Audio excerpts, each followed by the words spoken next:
magtitiwala sa Diyos. Siyang naghahangad ng pagkupkop ng kataas-taasan at nananatili sa kalinga niyong makapangyarihan. Makapagsasabi sa kanyang Panginoon, muugkat tahanan, ikaw ang aking Diyos, ang Diyos na tangi kong pinagtiwalaan. Ika'y iligtas niya sa panganib sa umang nabitag, at kahit anumang mabigat na salot, di ka magdaranas. Lulukuban niya sa lilid ng kanyang malabay na pakpak. Sa kalinga niya ay natitiyak mo na ikaw ay ligtas. Iingatan niya't ipagsasanggalang pagkat siya'y tapat. Pagsapit ng gabi, di ka matatakot sa anumang bagay. Maging sa gagawing bigla ang paglusog, pagsapit ng araw. Ni sano pa mang darating na salot pagkagat ng dilim. Di ka matatakot sa kasamaan mang araw kung dumating. Kahit na mabuwal sa iyong harapan ang 1,000 tao, sa iyong paligid ang bilang ng patay, maging 10,000. Di ka matatakot at natitiyak mong di ka maano. Ika'y nagmamasid at sa panunood iyong mamamasdan. Yaong masasama ay makikita mong pinarurusahan, sapagkat si Yahweh ang iyong ginawang tagapagsanggalang, at ang pinili mong mag-iingat sa iyo'y kataas-taasan. Di mo aabuting ika'y mapahamak at walang daratan, kahit anong uring mga paghihirap sa iyong tahanan. Susuguin niya ang maraming anghel, silang susubaybay.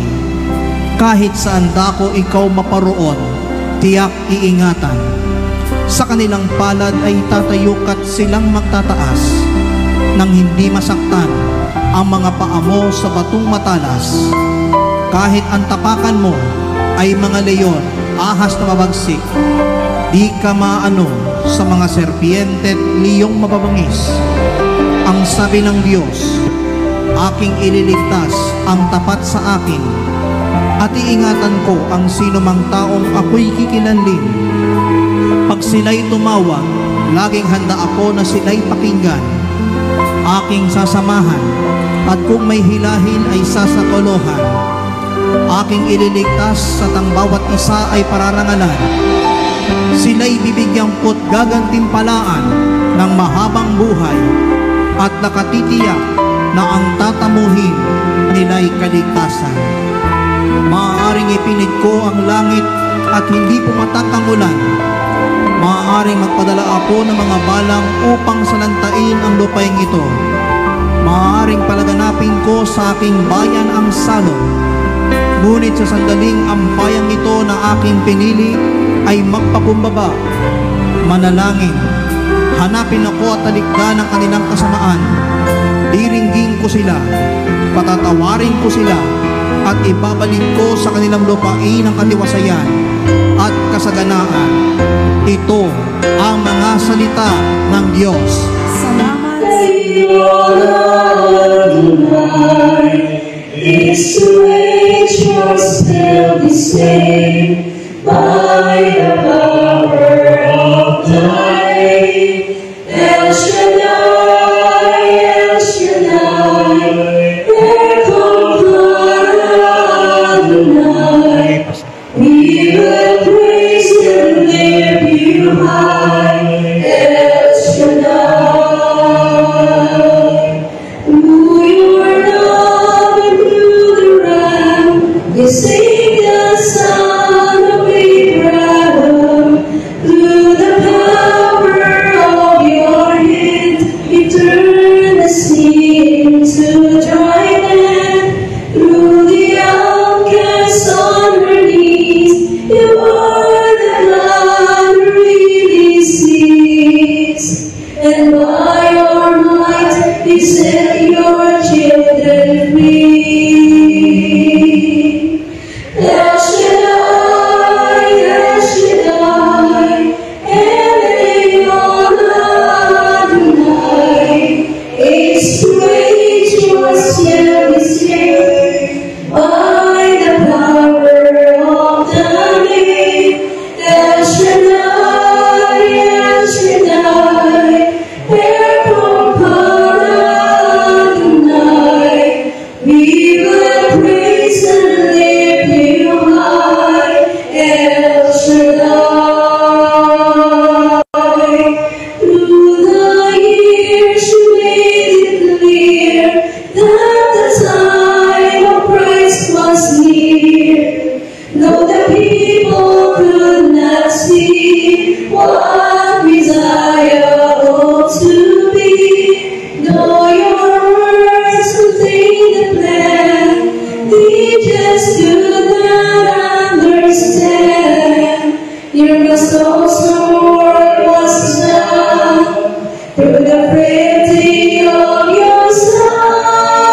Hallelujah, Hallelujah. Sa ngalan ng Ama, ng Anak, at ng Espiritu Santo. Amen. Banal na Diyos, dakilang makapangyarihang Ama, Diyos na nilikha ng langit at lupa, ang lahat ng bagay na aming nakikita at pinakikita. Ikaw ang Diyos ni Abraham sa katapo. Minsan pa sa oras na ito, patuloy ka namin pinupuri, inuluwalhati, ilalaki na sila sa taas ng Espiritu sa katotohanan. Lord, pinalaman na kami po ay inyong samahan sa oras na ito. Iyon natin mapagpapalima ng kamay, abutin ang lahat ng aming pangakailangan. Pagiging ang mga may karamdaman ng sakit sa ngalan ni Kristo Jesus. Ang mga nanginginig at nabibigatan inyong pong lubusang pag-asin at pag-aalin sa ngalan ni Jesus. At ang lahat ng kahiling itataas, ipagkaloob mo tuloy sa pangalan ng aming Panginoon. Pagpanayaw po higit sa lahat ang mabuting balita ang ating iyahatid upang ito'y magbigay sa amin ng liwanag sa lahat na makikinig at makakarinig ng leksay na pahayagang buhay sa iyo. Upang ito maging daluyan ng iyong matanda, himala, kababalaghan, kapangyarihan at walang tigil na biyat pagpapan. Ito po ang aming samot na langin sa ngalan ng Ama at ng Anak at ng Espiritu Santo na ating magsabi ng Amen. Palakpakan po natin ang Panginoon.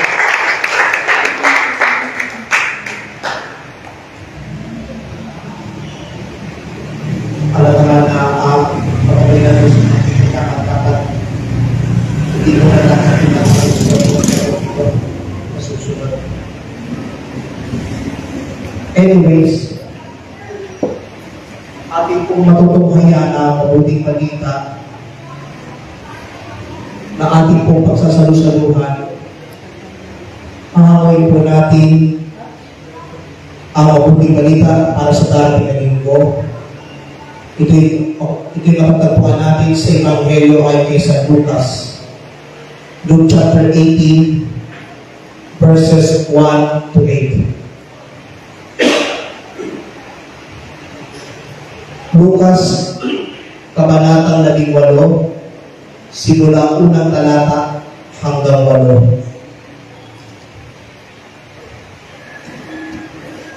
Then Jesus told his disciples a parable to show them that they should always pray and not give up. He said, in a certain town, there was a judge who neither feared God nor cared about men. And there was a widow in that town who kept coming to him with the plea, grant me justice against my adversary. For some time he refused, but finally he said to himself, even though I don't fear God or care about men, yet because this widow kept bothering me, I will see that she gets justice so that she won't eventually wear me out with her coming. And the Lord said, listen to what the unjust judge says. And will not God bring about justice for his chosen ones who cry out to him day and night? Will he keep putting them off? I tell you, he will see that they get justice and quickly. However, when the Son of Man comes, will he find faith on the earth? Palakpakan natin ang buhay ng Diyos. Isinaysay ni Jesus ang isang talinghaga upang ituro sa kanila na dapat silang manalangin lagi at huwag manghinawa. Sa isang lungsod, wika niya, may isang hukom na hindi natatakot sa Diyos at walang tao ginagalang. Sa lungsod din niyaon ay may isang babaeng malo na punta sa hukom at humihingi ng katarungan. Tinanggihan siya ng hukom sa loob ng ilang panahon. Ngunit ang malaunan ay nasabi nito sa sarili, "Bagamat hindi ako matatakot sa Diyos, ni gumagalang kaniluman, igagawad ko na ang katarungan hinihingi ng babae ito, sapagkat lagi niya ako ginagambala. Baka pa ako mainis sa kapaparito niya." At sinabi ng Panginoon, "Marinig ninyo ang sinabi ng masamang hukom.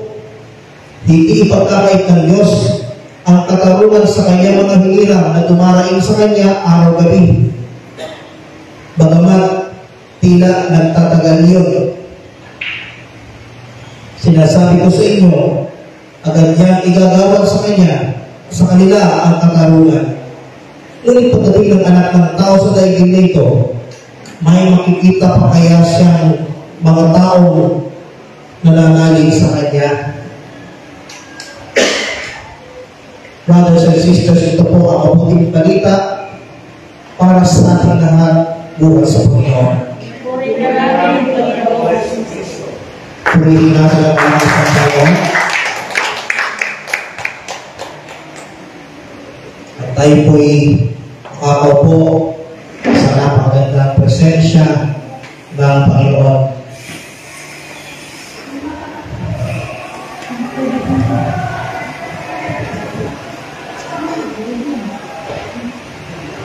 Ayan, pinipigyan ng sister na walang aking kilalay. Isang pinagpalang hapon po sa inyo lahat. At una sa lahat, ating pong palakpakan ng malakas ang buhay ng Diyos.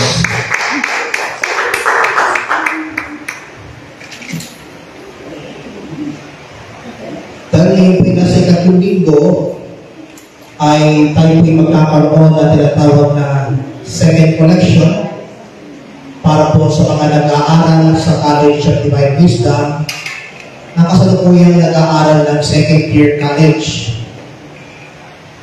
At malaking tulong po yan para sa kanilang tatlo. Kaya huwag po kayong magtaka kung bakit ginagawa po natin kapag tumapat sa ikatlong linggo.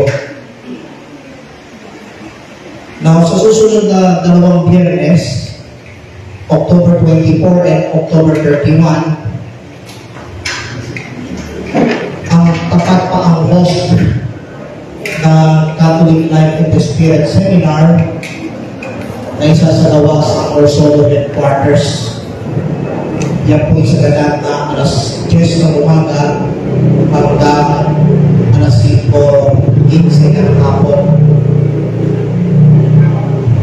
So, kung tumapat man yung gawain ninyo dito, ay maaari po mag-adjust ng oras kung kailangan para sa ngayon ay mayroon tayong presensya. At ito po'y bukas para sa mga hindi pa nakakatalo ng CLSS or matagal na nakapag-CLSS. Yan po ay October 24 and 31. Amen po ba? Amen. At sa October 26, araw ng linggo, ang Tapat to Youth ay magsasagawa po ng basic Christian maturity na isasagawa sa Santa Rosa de Lima Parish Reform Center, M. San Buenaventura Drive, Bagong Ilog, Pasig. Magsisimula po yan sa ganap 8 ng umaga hanggang 5 ng hapon. So ang hapon po yun ng October 26. Para sa ngayon, ay magapayan ang mga kabataan na makakatanggap ng makaka-experience ng tinatawag na basic Christian maturity. Purihin po natin ang buhay ng Diyos. Ito po ang magiging ulo ng makalangit na balita sa linggong ito. At ito po'y pamamagatan ko, prayer and perseverance, panalangin at pagtitiyaga. At ang magiging tema ng paksang ito, do not ever give up. Huwag tayong manghinawa. Amen. Marami tayong pinagdadaanan sa buhay.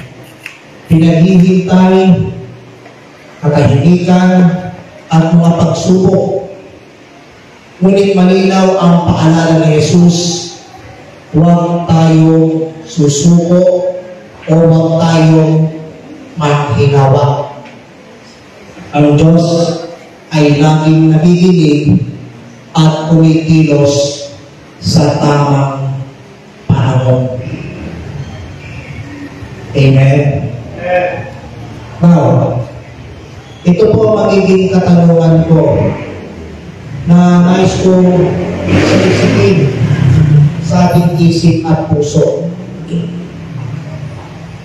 Bakit hindi dapat tayo manghinawa? Why should we never give up, brothers and sisters in Christ?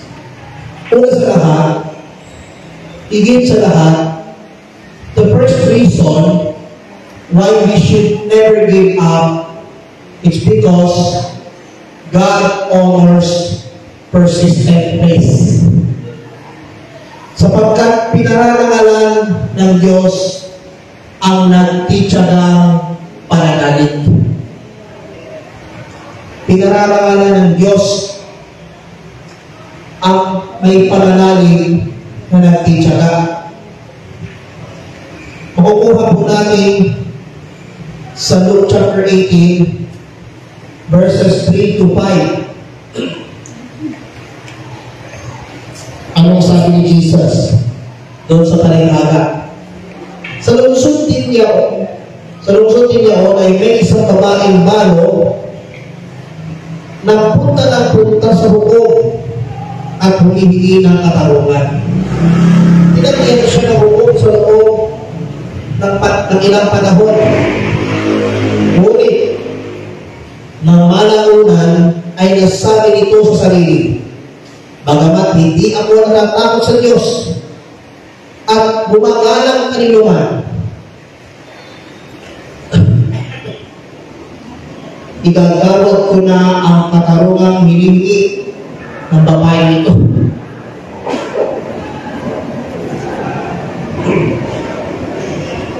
Baka pa ako mainis sa kapapakita niya. Now, imagine po,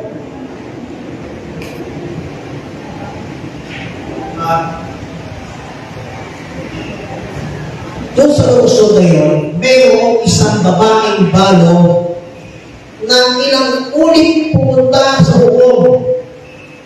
Para ano? Para humingi ng katarungan. At sa loob ng ilang panahon, iniitsakwera pa ng hukom. Pero nung kalaunan, pagkatapos ng ilang panahon, nawikan niya sa sarili, bagamat hindi ako natatakot sa Diyos, di gumagalang kaniluman, igagawad ko na ang katarungang hinihingi ng babaeng ire. Baka pa ako mainis ng kapapanito niya. Amen? Imagine, itong masamang hukom, humihingi lang ng katarungan, iniitsang pera ng matagal. After ng matagalan, after ng matagalan na noon, na-realize niya na bakit injury yung babaeng Eren. Eh, humihingi pala ng katarungan. Igawad ko na nga, baka pa ako kainis. Now, persistence shows our trust in God. Ang pagpupursige ang nagpapakita ng ating pagtiwala sa Diyos.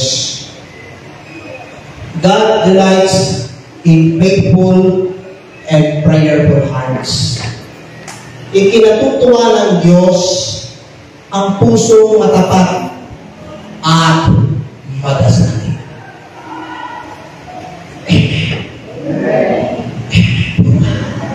Palakpakan natin ang buhay ng Diyos.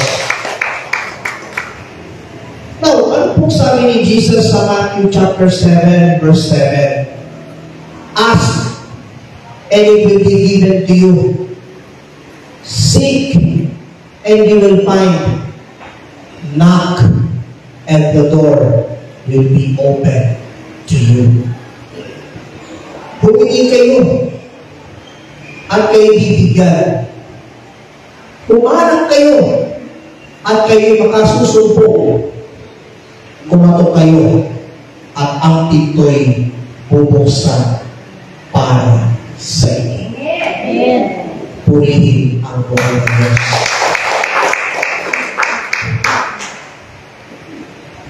Dapat meron tayong tinatawag ng pagpupursige. Persistent. Amen? Lahat tayo na mayroong persistent faith para rangalan ng buhay, banal at makapangyarihan ng Diyos. Wala na natawag kausap. Purihin si Jesus.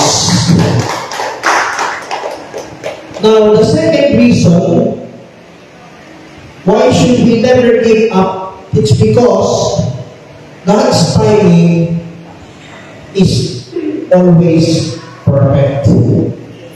Sapagkat laging sakto ang panahon ng Diyos.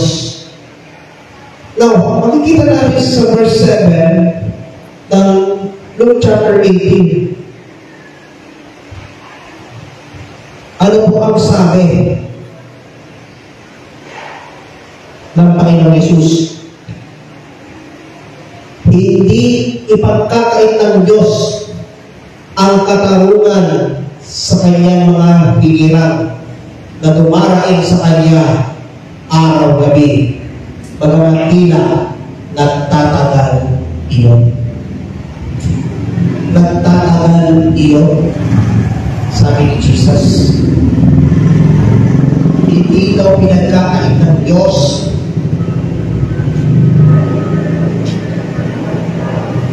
ang mga tao humihingi ng katarungan, ang mga taong dumaraing sa Kanya araw-gabi. Araw-gabi.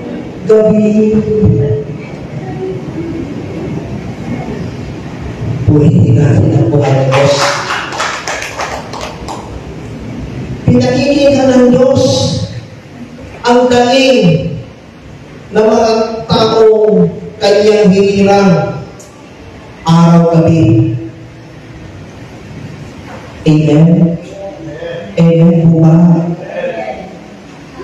Now, ano po ang sabi ng aklat ng mga ngaral? Ecclesiastes chapter 3, verse 11. Aklat ng mga ngaral, kabanatang 3,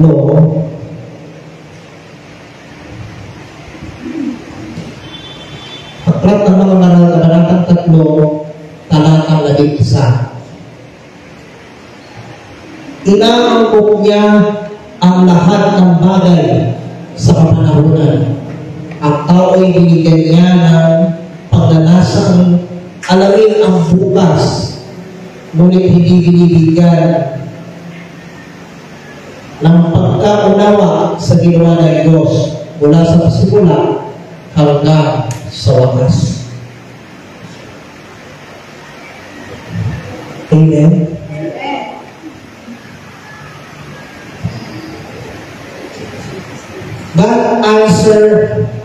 God answers not when we want, but when it's best. Hindi agad dumarating ang kasagutan. Hindi ibig sabihin tayo kanyang kinalimutan. Amen? Mayroon siyang tamang oras para sa lahat. Amen? Delays are not denial. Hindi ipinagkakaila o ipinatatwa ang pag-antala. Amen? Purihin natin si Jesus.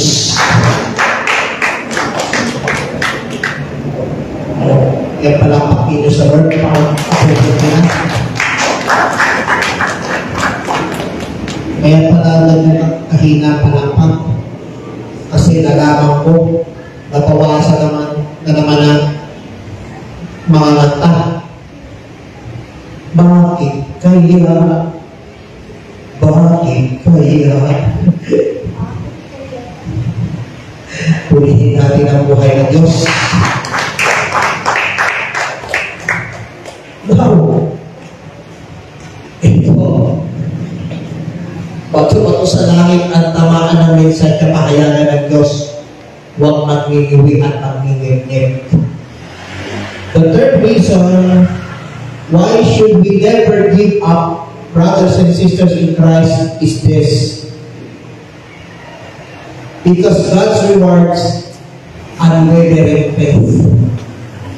Gagantimpalaan ng Diyos ang matatag na pananalig. Amen? Gagantimpalaan ng Diyos ang matatag na pananampalataya. At makikita natin sa verse 8 ng Luke chapter 18, sabi ni Jesus, sinasabi ko sa inyo, agad niyang igagawad sa kanila ang katarungan.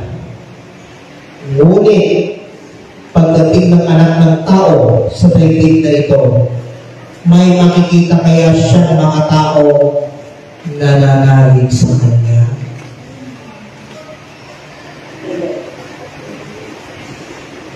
Sagot.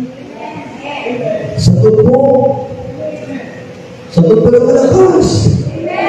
Purihin natin si Yahweh at siya malakas. God looks for faith that does not quit. Hinahanap ng Diyos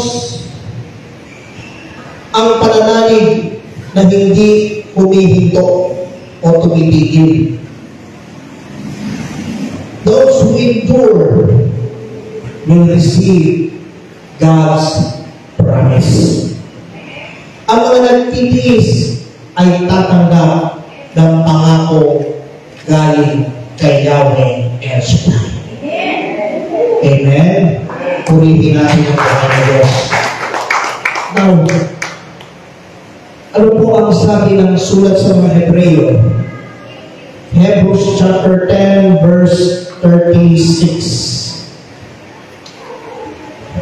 Sulat sa mga Hebreo, ikasampu kabanata, talata 36. Ito ang sabi ng sulat sa mga Hebreo. Kinakailangan tayo magtiis upang masunod ninyo ang kalooban ng Diyos at matanggap ang Kanyang ipinangako. Pangako sa iyo, ito'y asahan mo na walang iba kundi ikaw, mahal. Dito sa puso ko, di ka mababago, matapos man ang buhay sa mundo. Purihin siya ng sulit na malakas.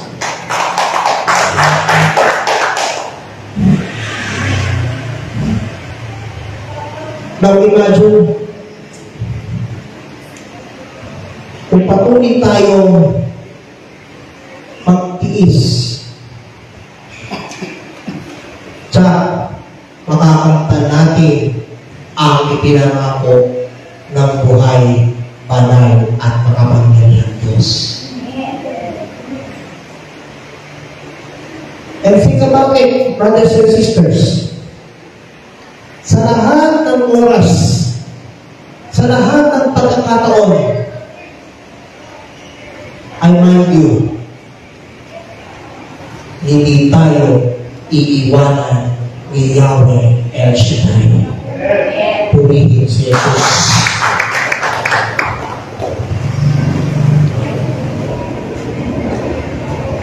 Sa mga tao nagtatanong kung ilang taon na daw ako, sa October 26,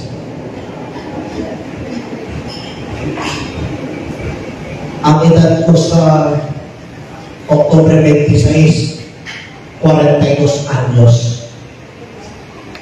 Pero, binata pa rin.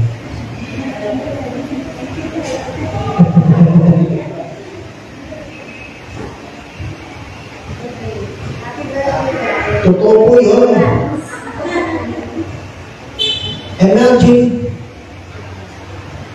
may mga nagsabi pa nga, brother, mag-asawa ka niya. Hallelujah.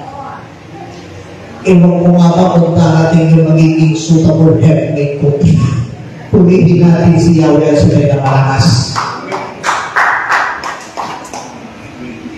Kanina, doon sa Sitio Emelda, narinig ko, isa pa totoo ni Brother Roger Valencia, abay, ang binahagi niya kung bakit patungkol sa akin,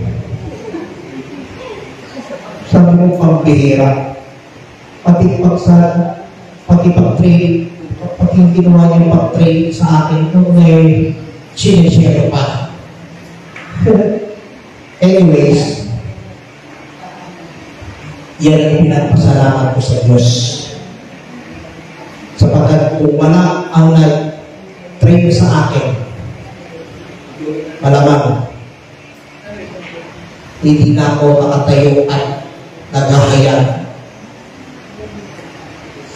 ng mabuting balita dito sa Pangasinan Chapters.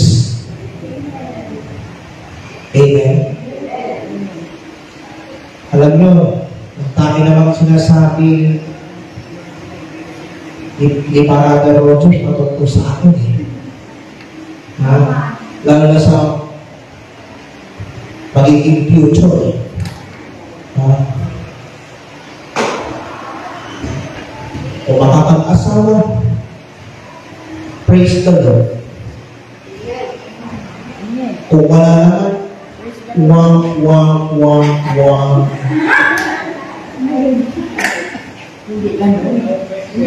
Amen? Purihin natin si Yahweh sa pagkakaas.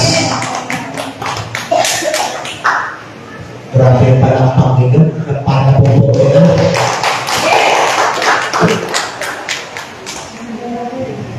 Now, baka puting pa ako ng negative. Kaya dito tayo mag-conclude. Prayer is a journey of faith. Ang panalangin ay isang lakbayin ng pananampalataya. Keep praying, believing, and trusting. Patuloy tayong manalangin, manampalataya, at magtiwala. Do not give up. God is working even when you do not see it. Huwag tayong sumuko ang Diyos ay kumikilos kahit hindi pa natin nakikita. Purihin ang buhay ng Diyos.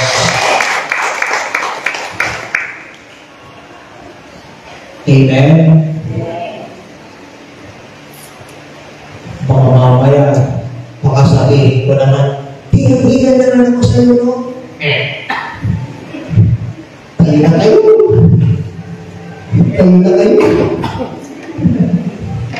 Yan ang pinaka-favorite part 2. Ha? Sabi daw, patungo pa lang tayo sa exciting part. Ang ialay ang sarili natin sa buhay ng Diyos. So, taas po natin na lahat ng ibig pasasal ng Panginoon. Hindi na po ako makapakita ng healing song. Makakabuti na po, makatayo-abuti ng birthday. Baka sabihin, pagdating ng alas 6, tapos na kayo. Ayan. Anyways, kung ma-adjust man ang oras ninyo sa dalawang Friday na yun, because of CLSS doon sa Orsono, kayo na bahala. I think habang bigari meeting ang inyong area. Amen? Amen po ba? At yung iba, kakanta pa sa isa pang gawain.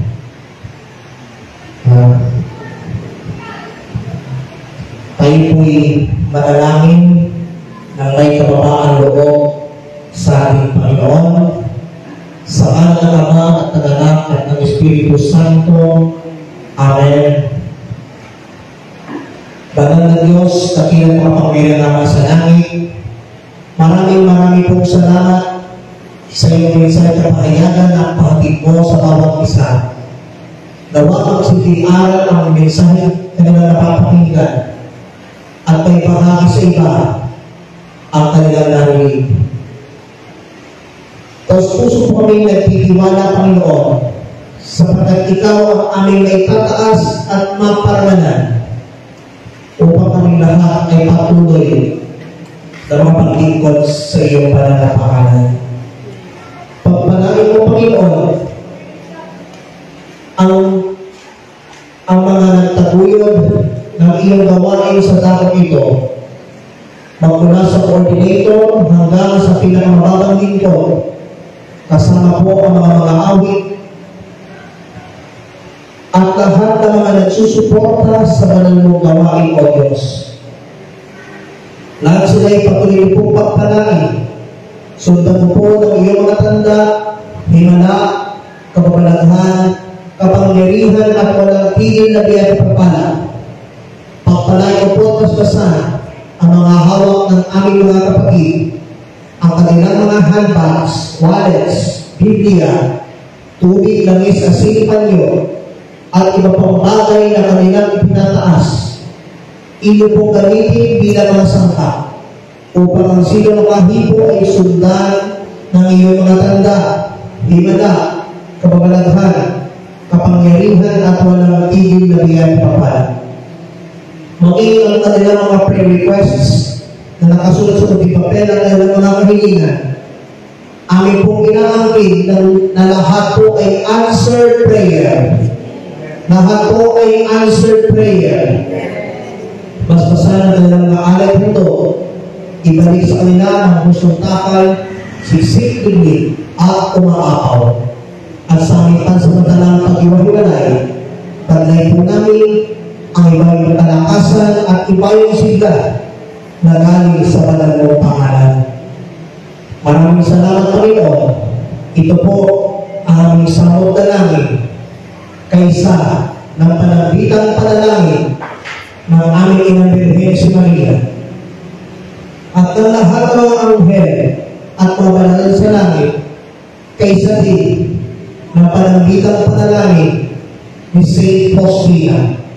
Sa pangalan ng iyong bukod na ang aming Panginoon at tagapagligtas, Panginoong Hesus Kristo, na nabubuhay at haharing kasama at ang Espiritu Santo ay isang Diyos, magpasawalang hanggan.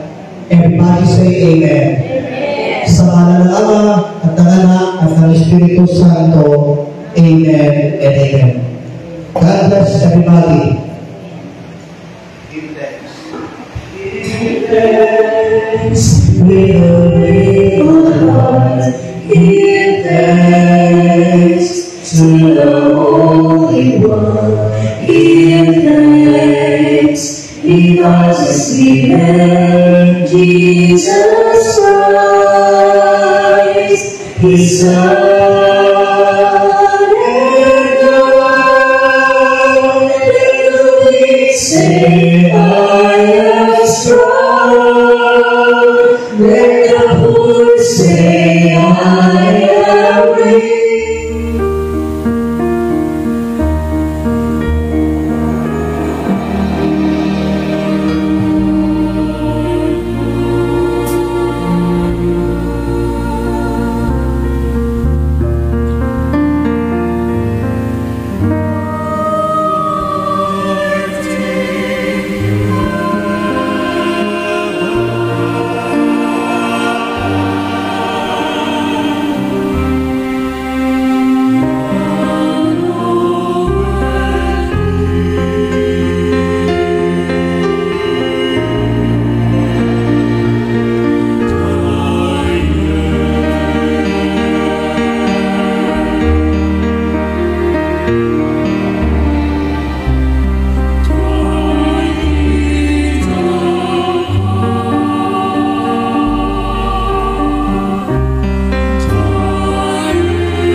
awit ng pagtitiwala sa Diyos. Siyang naghahangad ng pagkupkop ng kataas-taasan at nananatili sa kalinga niyong makapangyarihan.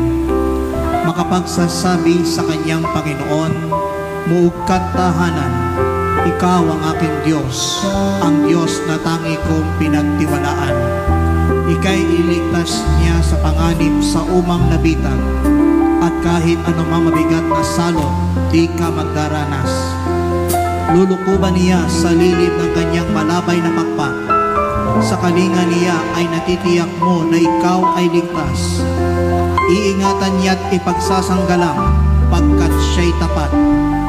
Pagsapit ng gabi, di ka matatakot sa anumang bagay, maging sa gagawing biglaang paglusob, pagsapit ng araw, ni sano pa mang darating na salot pagkagat ng dilim.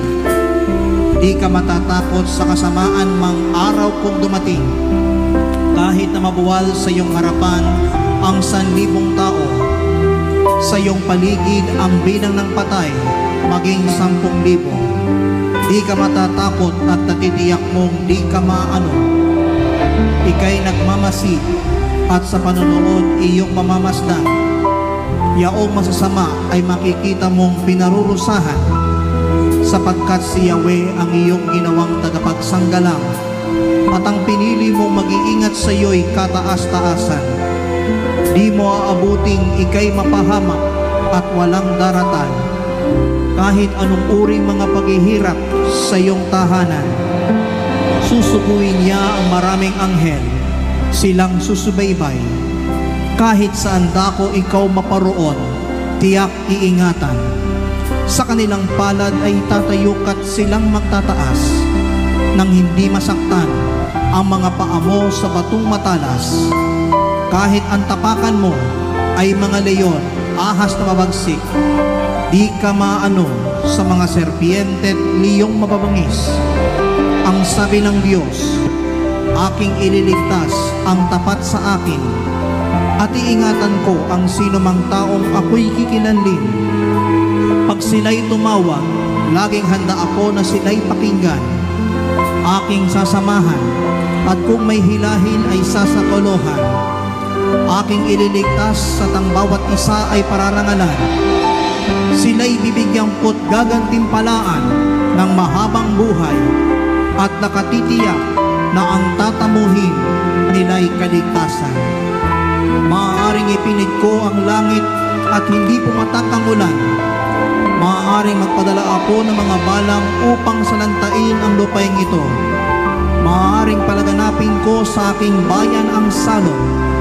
Ngunit sa sandaling ang bayang ito na aking pinili ay magpakumbaba. Manalangin, hanapin ako at talikdan ang kanilang kasamaan. Diringgin ko sila, patatawarin ko sila, at ibabalik ko sa kanilang lupain ang katiwasayan at kasaganaan. Ito ang mga salita ng Diyos.